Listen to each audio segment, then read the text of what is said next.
The underground poker room sits 15 feet below the Las Vegas Strip, and the air hangs thick with cigar smoke that catches the light like a living thing. Green felt stretches across 7 tables, and the chips stacked on the center table gleam under low brass lamps. $15 million in a single hand, the kind of money that makes ordinary men's hands shake. The walls are cream marble, expensive and cold, and they swallow sound like a tomb. Giovanni Calabrese stands at the head of the table. He is 52 years old but carries himself like a man carved from obsidian, 6'2", broad-shouldered, his tailored suit charcoal gray and fitted so precisely that every thread speaks of cost. His dark hair is silvered at the temples, and a scar runs from his left eye to his cheekbone in a thin white line, a permanent reminder of something he has never discussed. His fingers rest on the edge of the table, and on his left ring finger sits a gold band hammered so thick it catches light even in this dimness. Behind him stand Bruno and Dario, his lieutenants for the past 15 years, men who wear their loyalty like armor. The cards are turning slowly. 3 of Giovanni's men sit across from him, their faces carefully neutral, their palms sweating though they do not show it. One man has already lost $2 million. Another is trying very hard not to move his eyes toward the exit. Then the door opens at the far end of the room. Emma walks through. She is 7 years old, and she wears a white dress that cost more than a used car. Her dark hair is braided down her back, and her small face is pale, almost translucent, as if the light passes through her rather than reflecting from her. She has been unwell for weeks, a fatigue that will not break, a weakness that clings to her like a shadow. But Giovanni has told her not to talk about it. Weakness is something the family does not discuss. She takes one step toward her father. Then another. Then the third step never completes. Her body folds like paper. Her legs give way. She hits the marble floor with a sound like a dropped glass, sharp, sudden, final.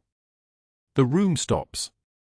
There is no sound for a moment except the hum of the ventilation system and a single chip sliding across the table and falling to the floor. The 3 men across the table freeze. The guards at the doors do not move.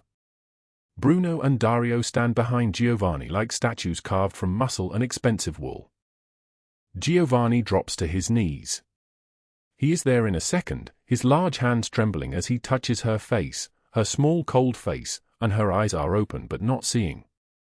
Her breathing has stopped. Her small chest is not rising. Emma. His voice is not loud. It is worse than loud. It is the voice of something broken. Emma, look at me. She does not look at him. She does not breathe. The casino doctor, a man paid $200,000 a year to stay on call in a room 3 floors up, stammers something incoherent. Bruno moves toward the phone on the wall. Dario stands paralyzed, his hand at his side, his jaw working but no words emerging. The 3 men at the poker table have pushed back from their chairs, and they are backing slowly toward the far wall as if they are watching something that was never meant to be seen. Giovanni's hands, the hands that have signed documents that ended lives, the hands that have held power in this city like a king holds his throne, are useless. They do not know how to fix a 7-year-old girl. They do not know how to push back the darkness that has taken her. The emergency exit door swings open. Nora Reynolds comes through it. She is 29 years old and looks 40, worn down by a life that has taken everything and kept asking for more. She is wearing clothes that do not fit her, a borrowed dress 3 sizes too large, hanging from her shoulders like cloth on a wire hanger. Her dark hair is pulled back in a braid so tight it pulls at the corners of her eyes. She has been a guest in Giovanni's house for 3 days, sleeping in a room with Egyptian cotton sheets worth more than her old rent, and she still flinches every time she touches anything. She was bringing Emma water. She was told by the housekeeper to bring the child water in a blue glass, and she was carrying that blue glass when she heard the sound of a small body hitting marble. She sees Emma on the floor. She sees Giovanni on his knees. She sees the guards and the frozen doctors and the men backing away, and something in her shifts. Something in her remembers every emergency room she has sat in with nothing in her pockets. Every time she has watched someone die because no one knew what to do. She moves. She shoves past one of Giovanni's guards, a man 6'4" and 300 pounds of muscle, and he is so shocked that he does not resist. She drops beside Emma like she has dropped beside dying bodies before, which she has, because she grew up in a city where people die in waiting rooms and nobody stops it. "Move back," she says. Her voice is barely a whisper, but it is a command. She tilts Emma's head back. She clears the girl's airway with one finger. She positions her hands over Emma's chest, small hands against a smaller chest, and she begins compressions. The rhythm is the heartbeat of someone who learned this in a free clinic when she was 17. The rhythm is the sound of every person she could not save, trying to save this one. Giovanni watches from his knees. He is the most powerful man in Las Vegas. He commands hundreds of people. He moves through this city like a ghost that cannot be touched. He has never been helpless. Now he is helpless. Nora compresses Emma's chest. 1, 2, 3. The rhythm carries across the marble room. 1, 2, 3. Like a prayer that has never failed her, and please, God, let it not fail her now. Emma's body jerks. Her eyes flutter. She gasps. It is the smallest sound, barely more than a whisper, but it is the most beautiful sound Giovanni has ever heard. Her lungs pull in air. Her eyes move, unfocused, terrified, but moving. She is alive. She is breathing. For a moment, Giovanni sees nothing but Nora's hands on his daughter's chest. Nora's concentration. Nora's certainty in a moment when every other person in the room has dissolved into panic. She is still on her knees, speaking to the frozen doctor, telling him what to do, her voice quiet but absolute. Call the hospital. Tell them you are bringing in a 7-year-old with respiratory distress. Tell them you need pediatric emergency. Tell them now. The doctor moves. Bruno is already on his phone. Dario is clearing a path. The guards are standing back, giving the three of them space, and they are witnessing something none of them have ever witnessed before. Giovanni Calabrese, the man who has been the immovable center of their world, is looking at a woman who sleeps in a guest room and wears borrowed clothes, and his expression is fractured like broken glass. Nora keeps her hands on Emma's chest.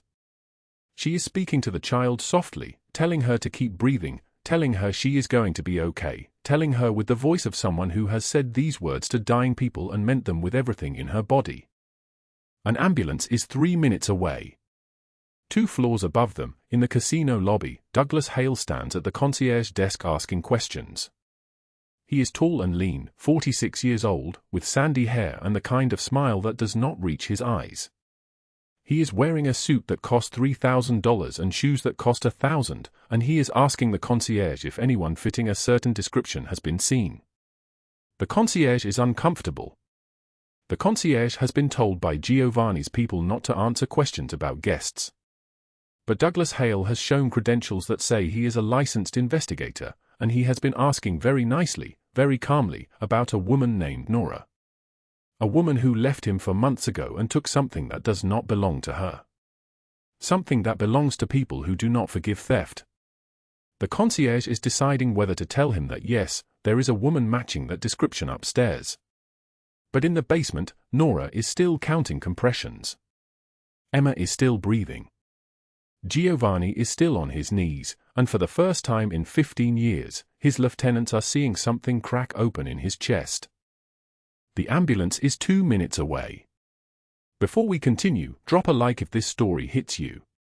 Share it with someone who needs to hear it and subscribe so you do not miss what is coming tomorrow.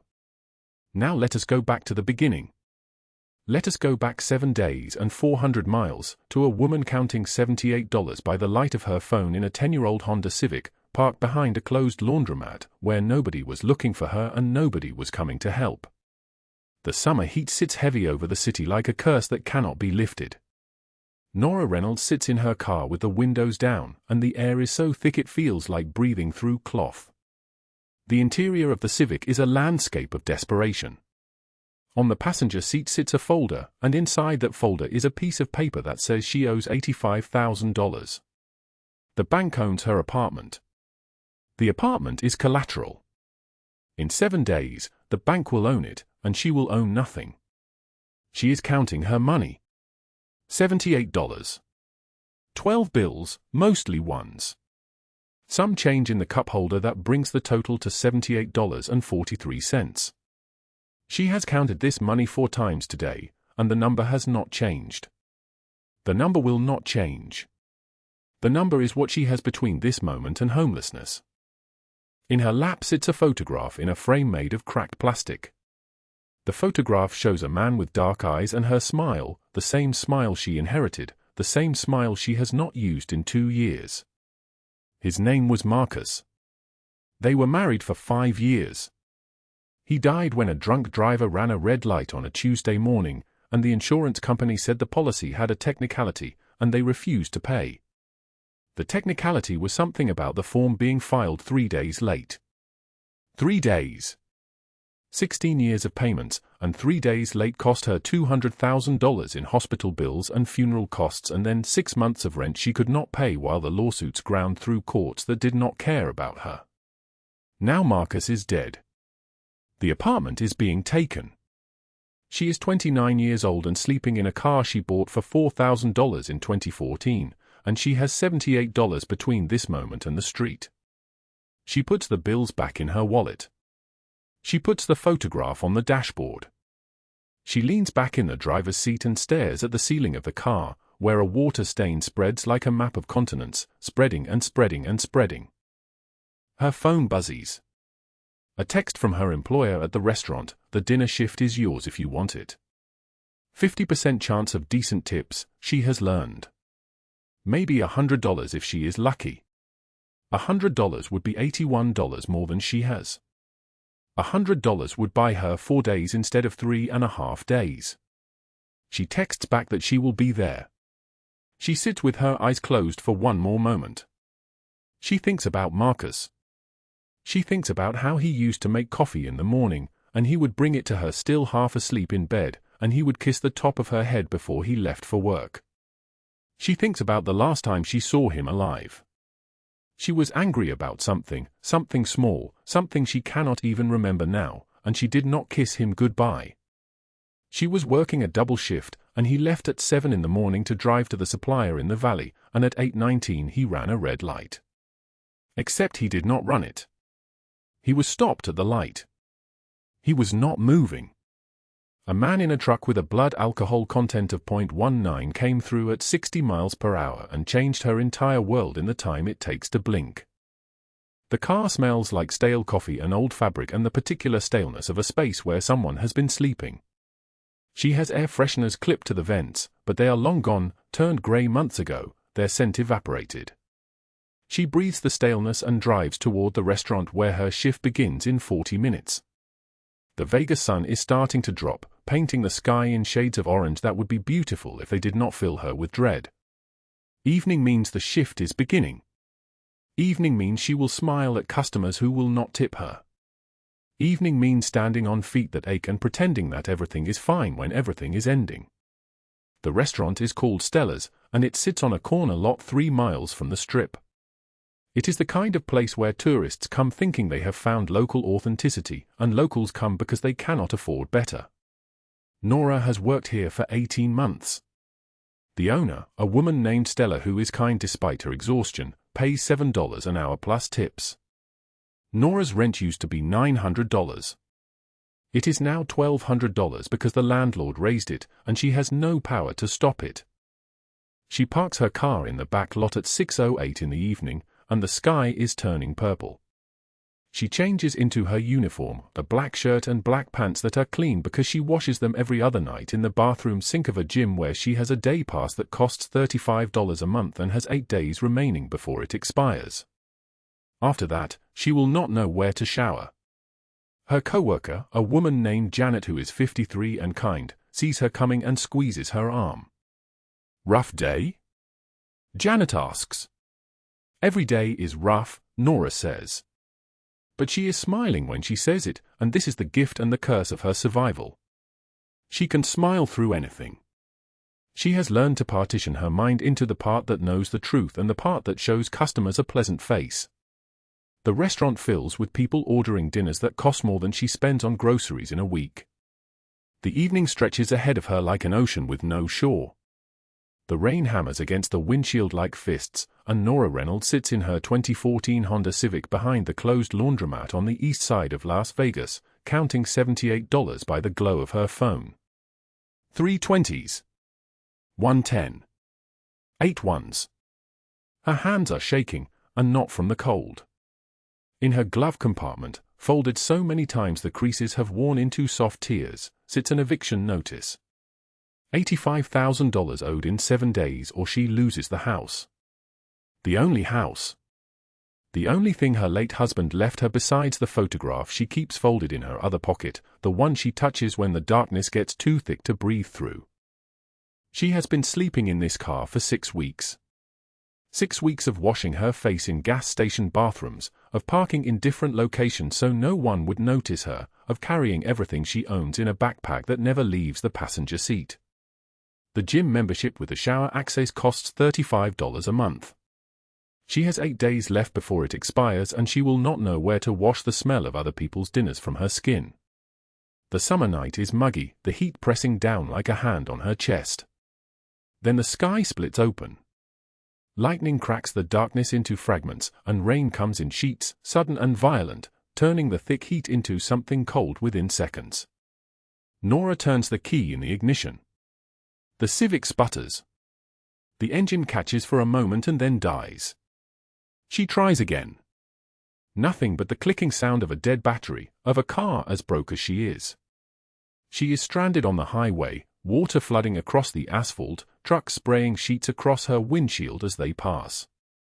She is shaking now, soaked through her thin waitress uniform, her hair plastered against her face, and she is thinking about the foreclosure notice and the $78 and the fact that she has no one left to call because her mother is gone and her sister moved to Portland and her husband is gone and everyone eventually leaves. Then the headlights emerge from the downpour. Not one. 5 black SUVs in formation, moving through the rain like sharks through dark water, and they are slowing down. The first one stops directly behind her car. The door opens.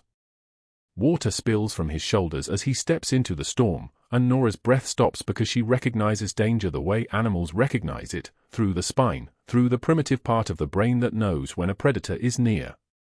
Giovanni Calabrese is 6'2", broad-shouldered, built like something carved from stone. His suit costs more than 3 months of her rent. The fabric is soaked black, clinging to his chest, and his dark hair is plastered to his forehead. His eyes are the color of storm clouds, and there is a thin scar running from his left eye to his cheekbone like someone once tried to mark him and he survived it. His watch is gold. His rings are silver. Everything about him says money and power and the kind of dangerous that comes from having both for a very long time. He opens her car door. The rain swallows the sound of the hinge. His voice comes next, deep and solid like an oath, carrying authority the way some people carry oxygen. You cannot stay here. Get your things.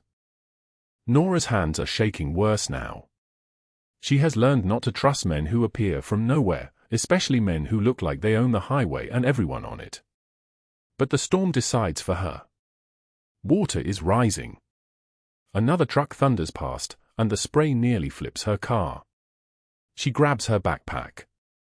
Bruno and Dario stand flanking Giovanni, 2 men in dark suits, hands resting on concealed weapons, their eyes scanning the highway and the storm with the focus of people trained to notice what other people miss.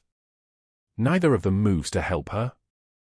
They simply watch, the way guards watch, the way men watch when their job is to assess threat. Giovanni's hand extends into the car. It is a hand that has never washed a dish or scrubbed a toilet. It is a hand that gives orders. Nora stares at it for a moment, this thin moment of choice where she can stay in the car and hope, or take the hand and step into something unknown. She takes the hand. His grip is warm and firm, and he pulls her from the car like she weighs nothing. The rain drenches her immediately. Her thin uniform clings to her skin. She is shaking, and he sees this, and something flickers across his face, something almost like recognition. Like he knows what it means to be small and wet and afraid. "Come," he says. She follows him to the black SUV, her backpack gripped in both hands like it is the only real thing left in the world. Bruno holds the door. Inside, the interior is leather and warmth. Dario drives. The windshield wipers move back and forth, and Nora sits as far from Giovanni as the back seat allows, dripping water onto the leather seats that probably cost more than her house would have cost if she could have kept it.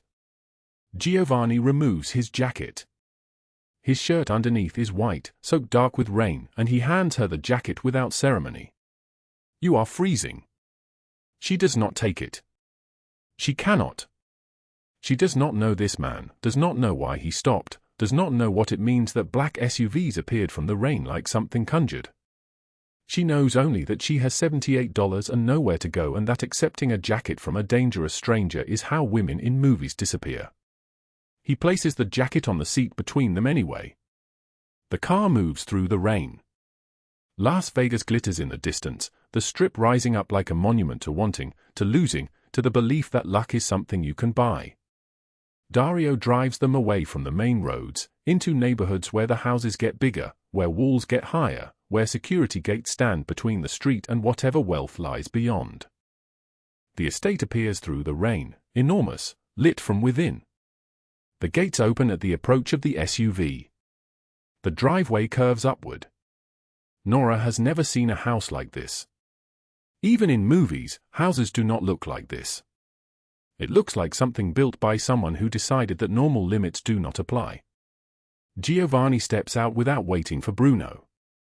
He opens her door himself. His hand extends again.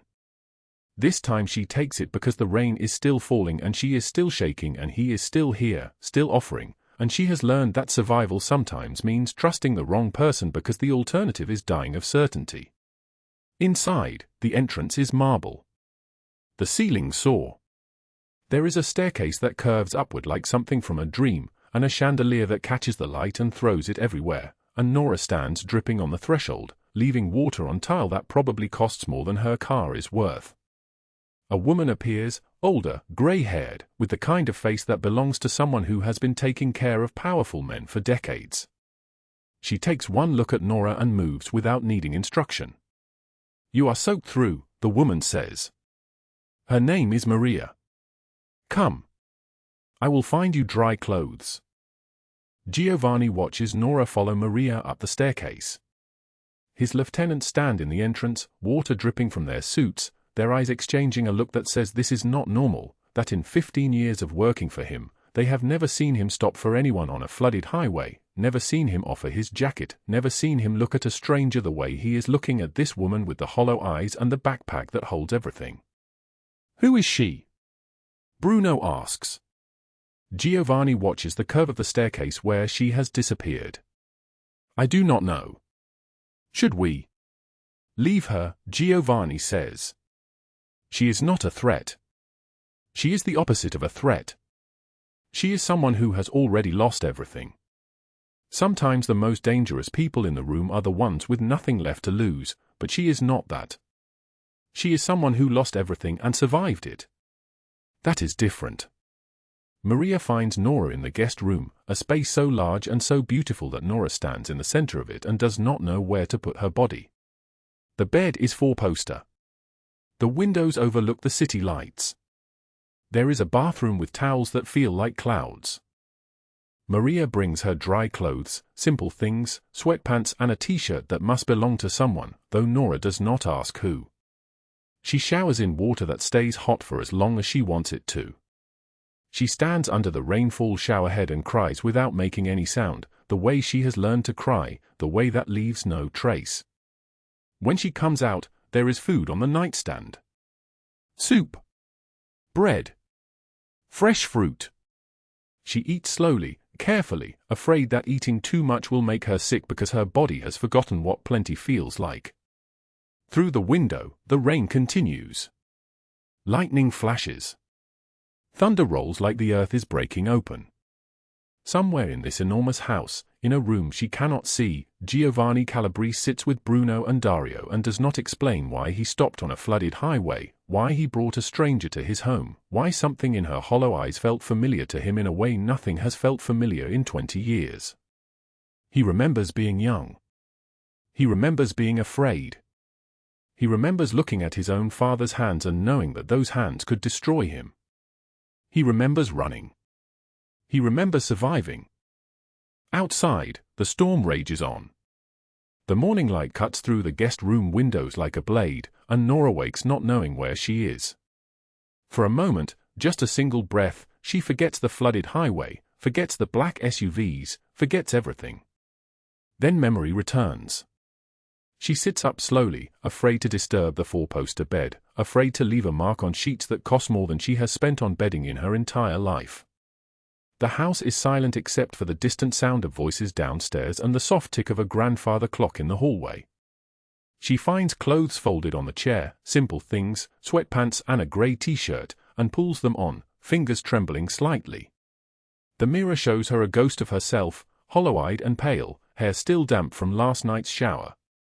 Downstairs, the kitchen is enormous, all marble and stainless steel, with windows overlooking a garden even in November. A woman in her 60s stands at the counter, dark hair pulled back, wearing an apron that says nothing about who she is. Maria, that's what Giovanni called her. She looks up when Nora appears. You slept well. Maria's voice carries warmth that Nora has learned to be suspicious of. Yes. Thank you. The words feel wrong in her mouth, too formal, too small for a space this large. Come. Breakfast. Maria gestures to the table where coffee steams in a cup, where fresh pastries sit on a plate that must be ceramic, must be expensive. Nora sits. She eats slowly, carefully, as if the food might disappear. Through the kitchen window, she hears running water and laughter. A child's laughter. Not frightened. Not tired. Just happy. Emma appears in the doorway wearing a white dress, her dark curls tangled like she has been playing, and beside her is a man Nora does not immediately recognize because he is not wearing a suit.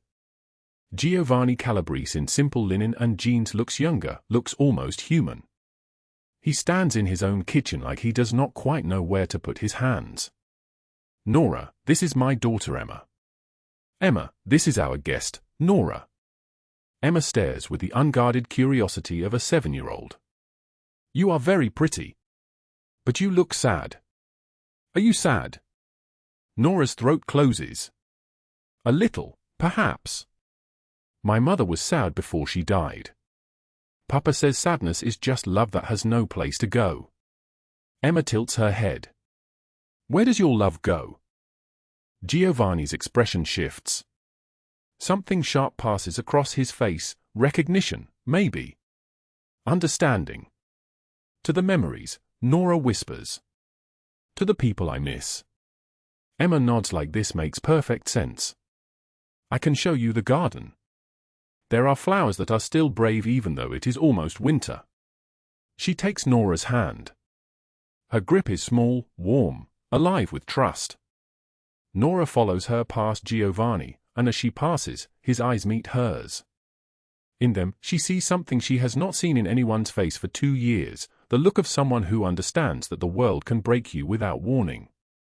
The garden sprawls behind the house, and Emma pulls her through pathways lined with stones, past rose bushes that still hold blooms of deep red and pink.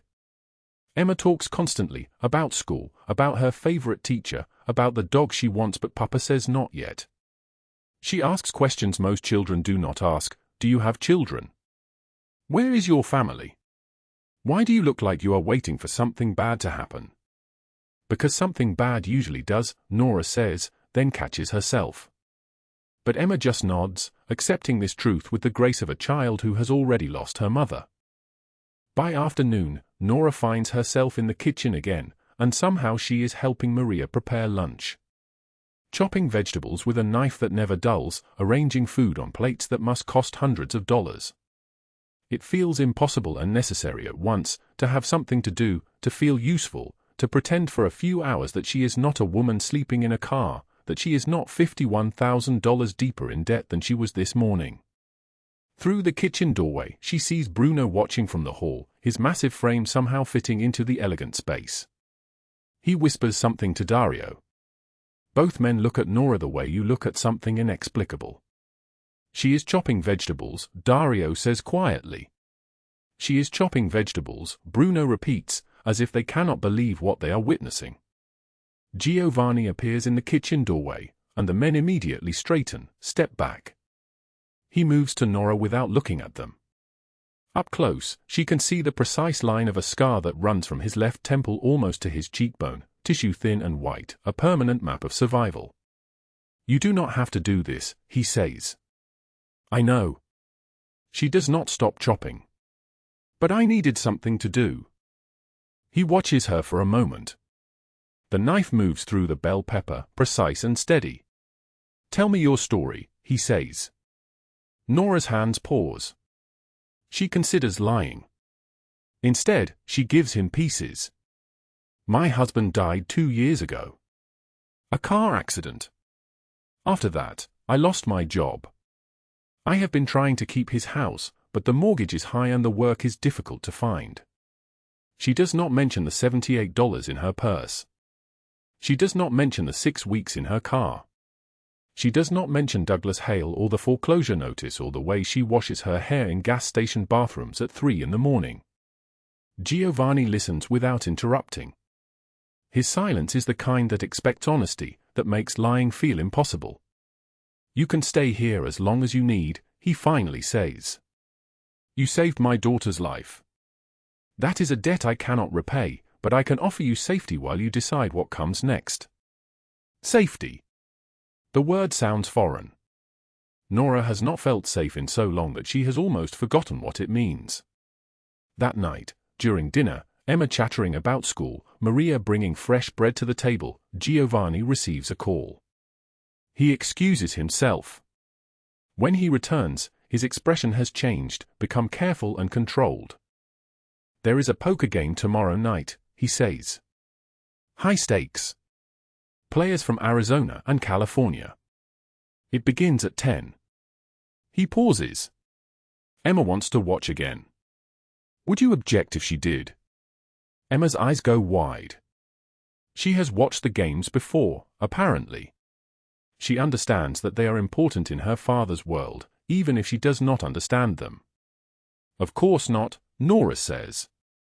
What Nora did not understand was that at that very moment, 3 miles away in an office on the 42nd floor of the Bellagio Tower Casino, a woman named Sophie Langford was receiving a phone call from someone who had just sent her a photograph. The woman in the photo sat beside Giovanni Calabrese in his hospital waiting room. She was nobody, really. Homeless. But she had gotten his attention, which meant she had become a weakness. Sophie Langford smiled, and the smile was like the moment before a landslide begins.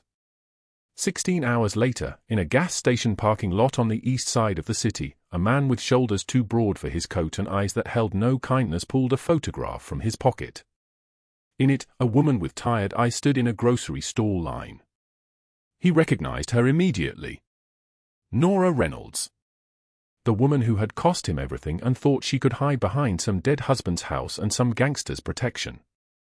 Douglas Hale asked the attendant at the counter if she had seen this woman. The attendant said no. But Douglas had learned to ask other people, people who owed him favors, people who wore badges and had access to parking tickets and security cameras. He would find her. He always found what he was looking for. The underground poker room sits beneath the casino floor, buried so deep that the world above feels like a story someone once told. The air is thick with cigar smoke that burns Nora's eyes, and the sound of chips clicking together fills the silence between hands like a metronome counting down to something inevitable. Nora stands in the corner near the bar, wearing a dress that Maria brought her, navy blue, elegant, clothes that still do not quite feel like they belong to her body. She counts the exits, a habit she cannot break. 4 doors. 8 armed guards. A security camera in the northeast corner with a red light blinking steadily. Giovanni sits at the center table, his jacket removed, his white shirt open at the collar. He looks like something from a different world, all power and control, his movements deliberate, each gesture calculated. Across from him sit men in similar suits, men from Phoenix and San Diego and Reno, men who have made their lives in the spaces where normal people cannot go. Emma sits beside her father in a white dress, her small frame dwarfed by the chair, her dark eyes following each hand with the intensity of someone trying to understand a language she does not yet speak. She seems to glow in the fluorescent light, innocent and beautiful and terribly, terribly out of place. For 3 hours, nothing changes. Hands are dealt, chips move across felt tables, drinks are consumed.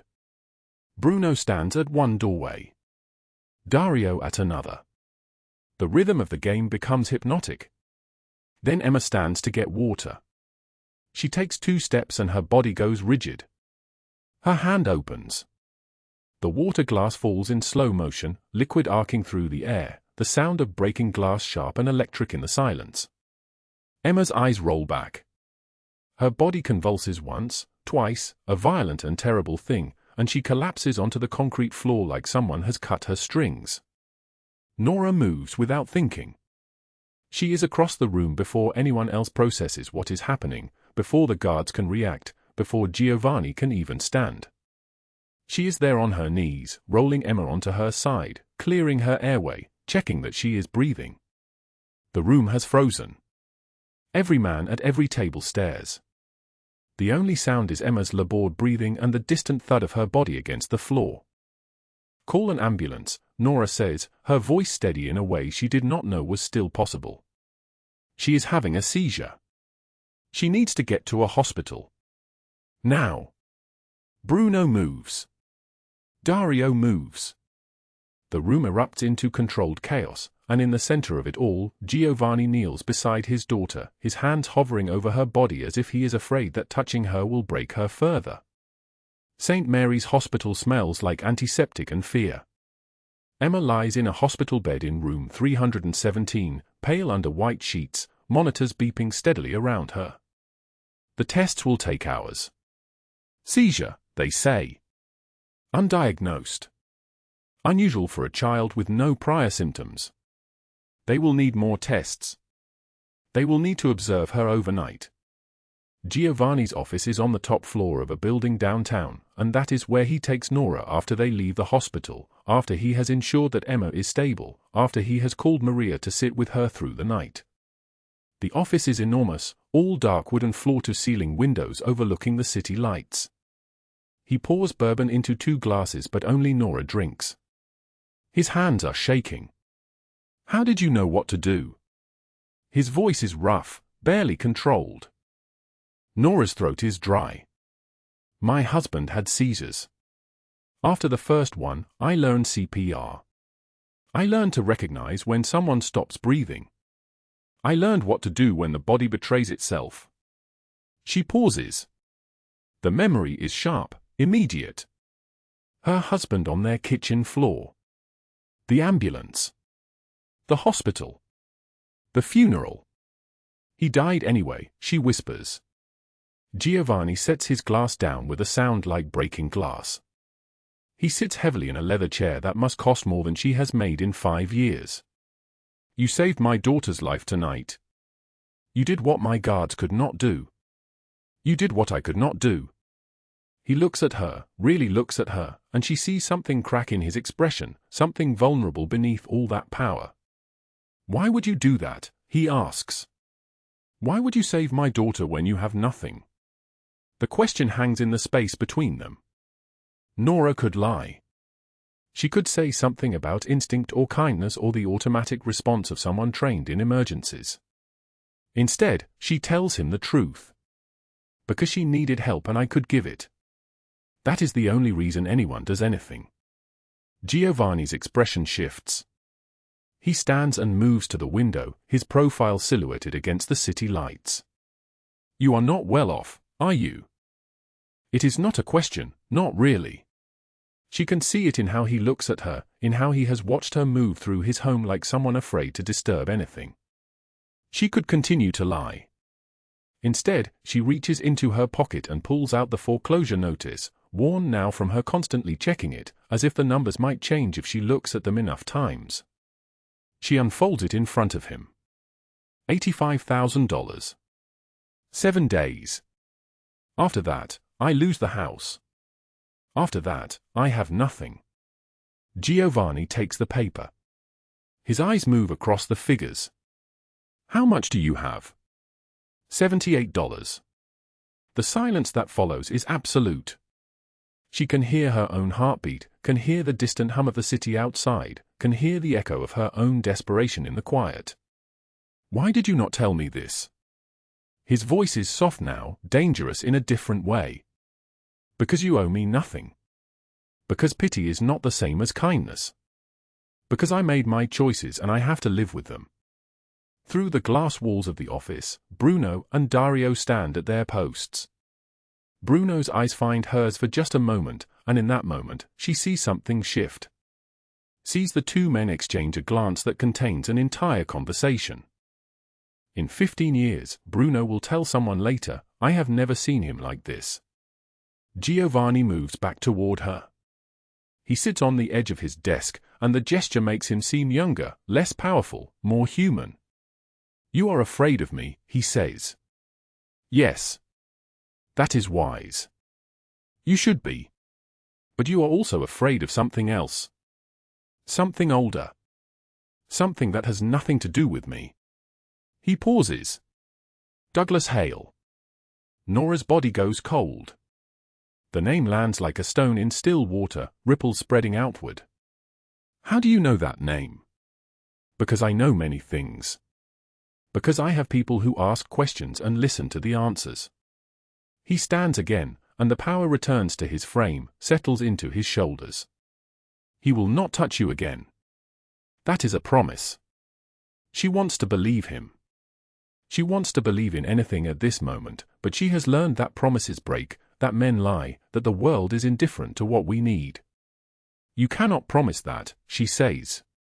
I can and I do.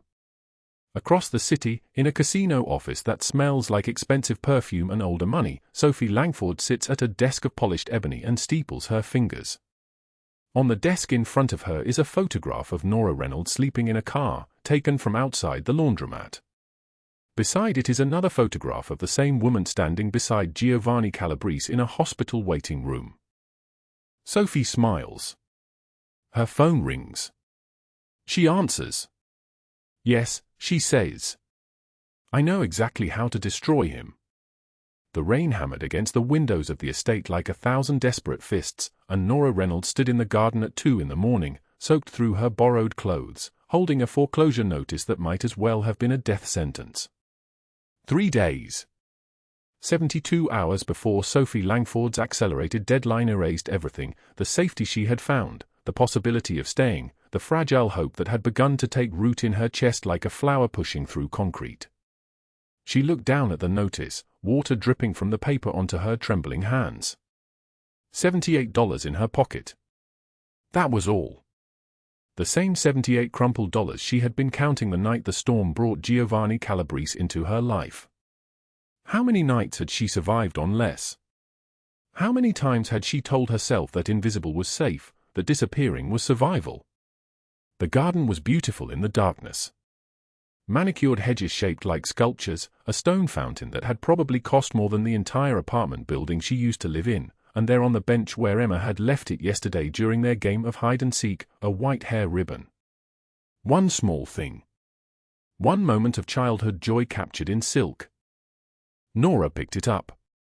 Her hand closed around it and something inside her shifted, refused to accept the narrative she had been writing in her mind.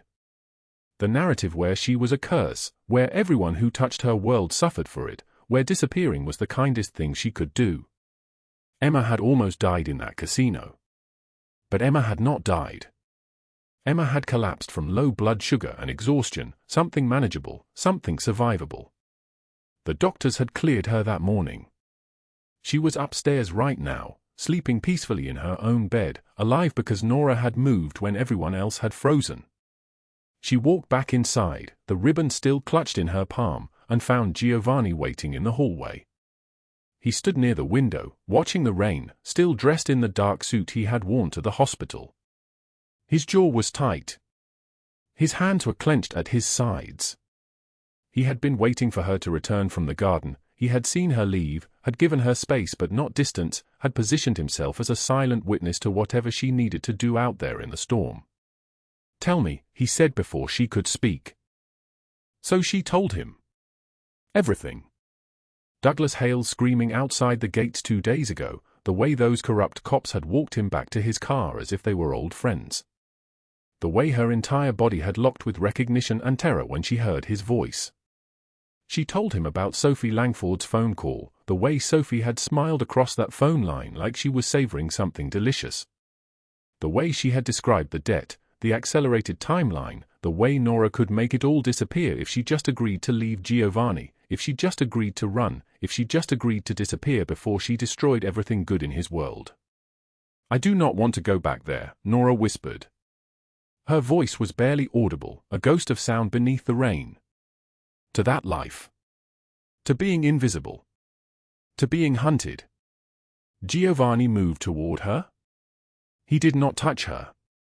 He simply stood close enough that she could feel the warmth radiating from his body, close enough that she could hear his breathing, measured and deliberate, like a man soothing a lost animal. "You will never go back," he said. For words. That was all. For words, but they carried the weight of everything he was, every connection he had built, every person who owed him loyalty, every resource his organization could deploy. For words, and something shifted in the air between them. The rain continued outside. The storm continued its assault on the windows. But inside, in that hallway, time seemed to pause. What happened next was systematic and devastating. Giovanni made one phone call. That was all it took. One conversation at 5:33 in the morning, and the entire apparatus of his organization moved like a perfectly coordinated machine. By 5:41 a.m., FBI agents had already begun executing coordinated raids across Las Vegas. The intelligence Giovanni's people had been quietly collecting for months, evidence they had gathered while appearing to do nothing at all, was handed over to federal prosecutors who had been waiting for exactly this kind of catalyst. Douglas Hale was dragged from his apartment at dawn. Handcuffs bit into his wrists. An agent read him his rights while neighbors watched from doorways, while the morning light caught the silver of the cuffs and threw it back across his face. Stalking. Assault. Conspiracy. Bribery of federal officers. Each charge was a blade, cutting away his ability to ever threaten anyone again.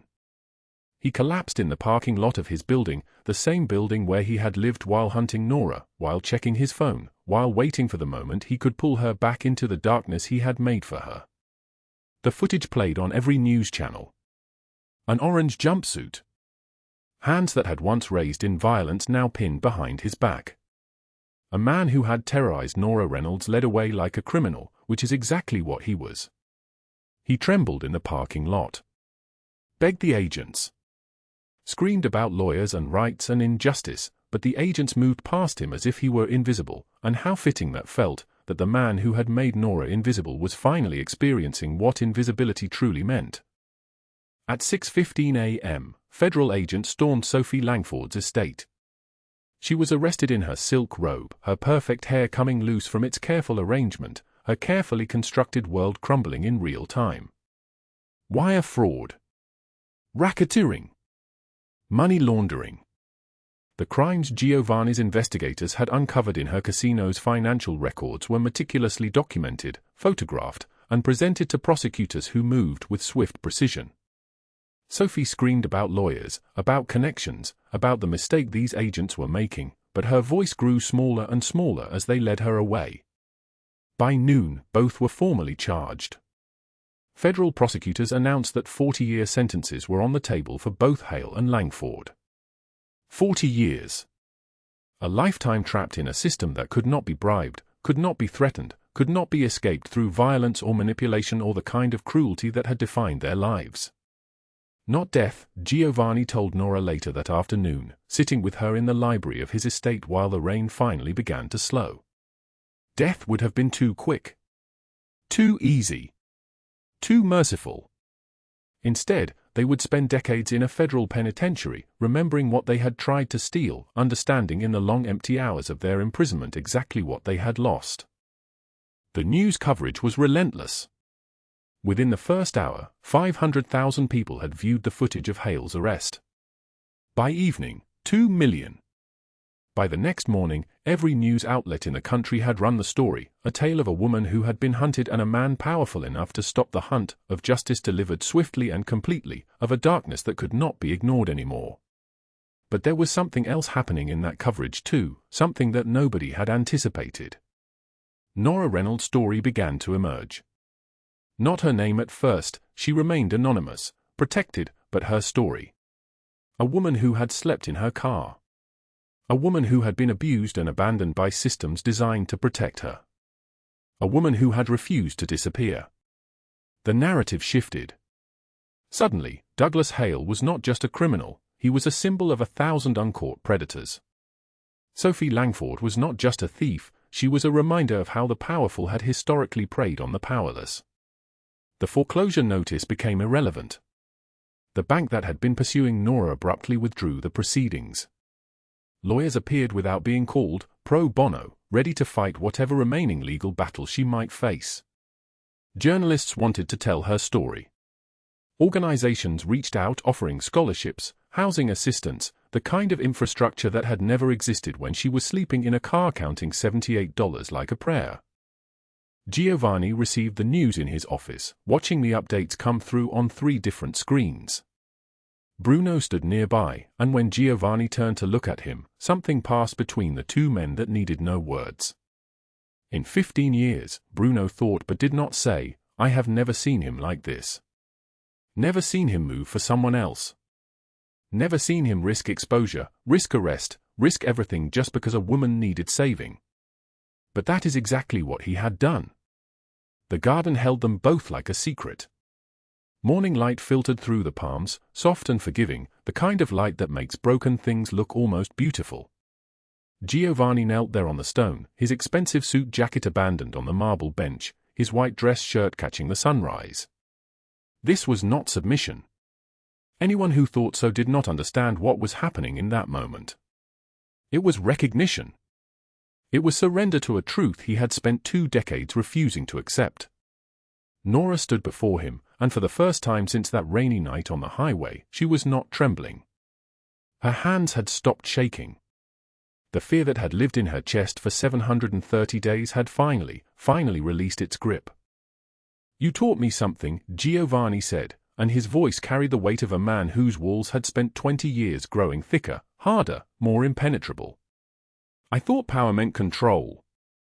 I thought strength meant standing above everyone else, untouchable, unbreakable. I thought a man who needed anyone was a man who had already failed. He paused.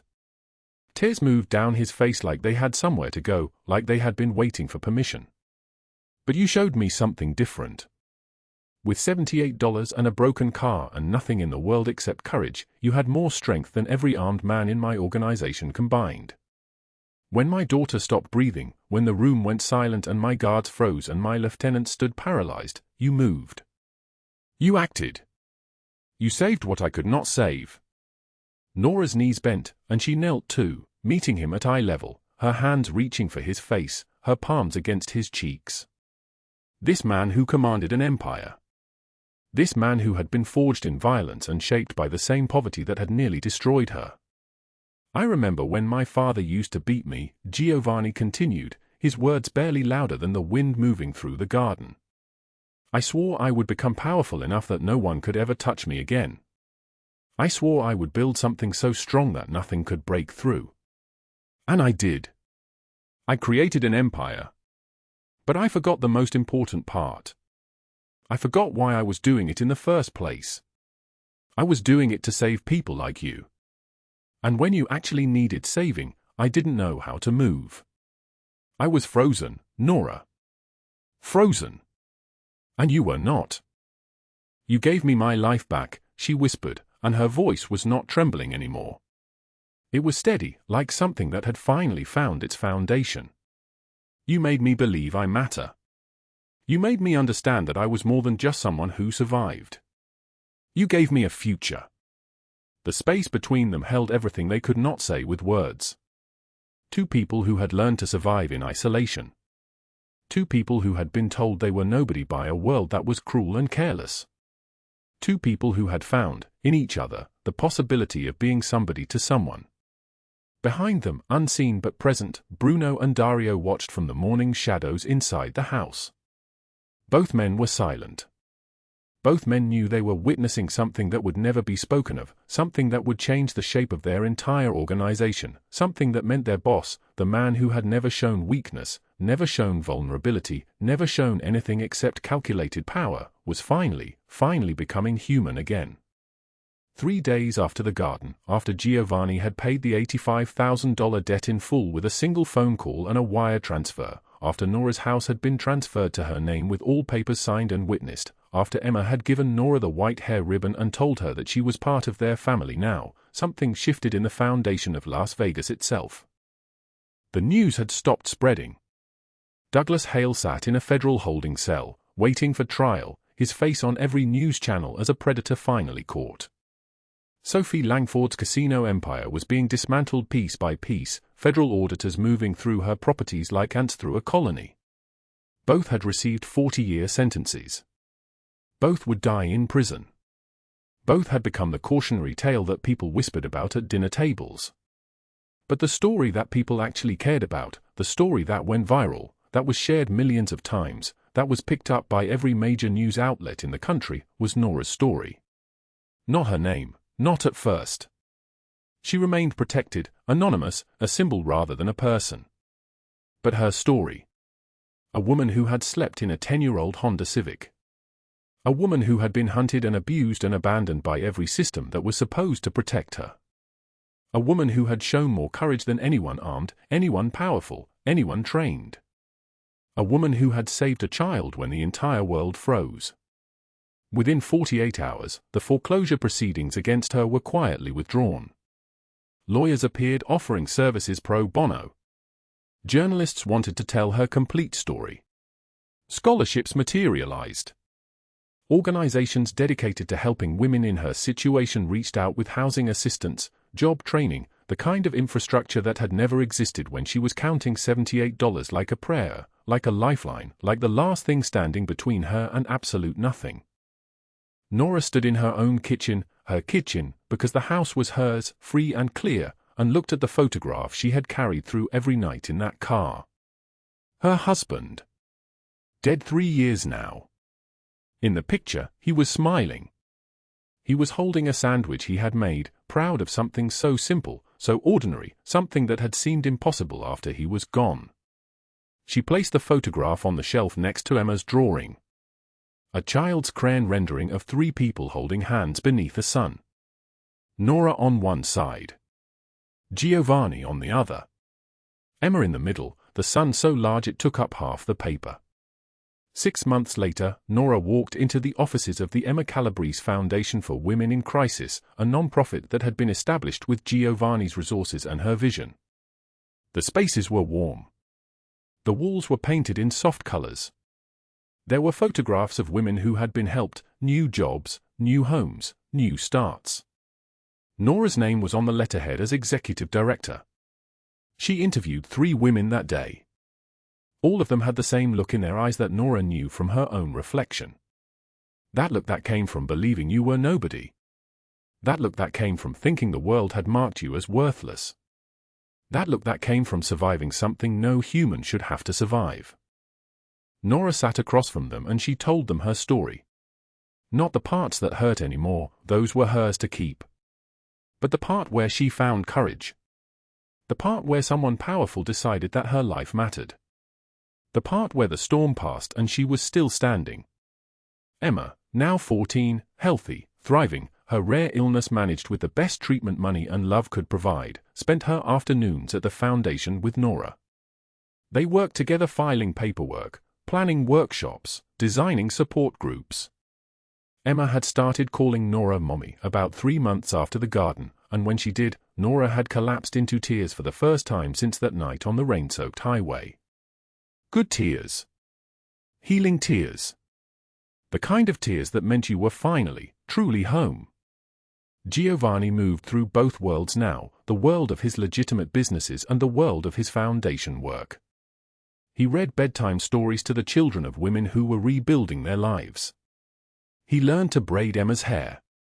He sat with men in his organization and told them about his childhood, about the violence, about the poverty, about how power without compassion was just another form of prison. Some of his men listened.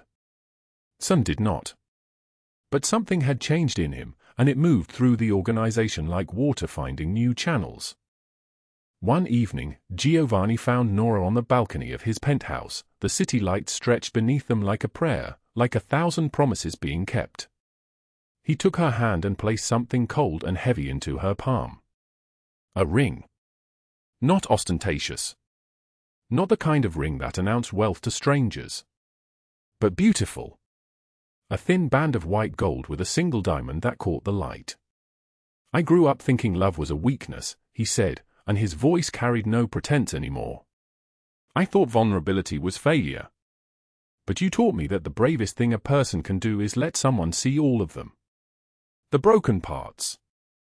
The afraid parts. The parts that remember sleeping in a car. The parts that remember being so small that you thought you would never matter. Nora looked at the ring, at the man kneeling before her for the second time, at the city below them that had tried to swallow her whole and failed. I love you, she said simply. Not because you saved me. Because you saw me when I was invisible. And you stayed. The wedding took place in a garden, the same garden where he had knelt months before. Emma stood beside them. Bruno and Dario stood as witnesses, along with women from the foundation who had become like sisters. The photographer captured the moment when Giovanni lifted Nora's veil, when he looked into her eyes, when he kissed her like he was sealing a promise that had been written in blood and fear, and finally, hope. Nora wore white because she was not a victim anymore. She wore white because she had chosen this. Because she had survived. Because the woman who counted $78 in the dark had become the woman who built foundations to save others from that same darkness. If this story moved you, if it showed you that courage looks different when you are nobody, when you are alone, when the world has told you that you do not matter, drop a like right now. Subscribe and turn on notifications because tomorrow's story will take you somewhere even darker, even more redemptive, even more true. Share this with someone who is still counting dollars in the dark. Someone who still believes they are nobody. Someone who needs to know that after the rain, the sky clears. Leave a comment telling me what Nora's courage meant to you. What would you have done in her position? Every single comment is the reason we continue creating these stories, these warnings, these proofs that humanity can still choose to be better. The storm will pass and you are far stronger than you think. Thank you for staying with us to the very end. We will see you in the next video.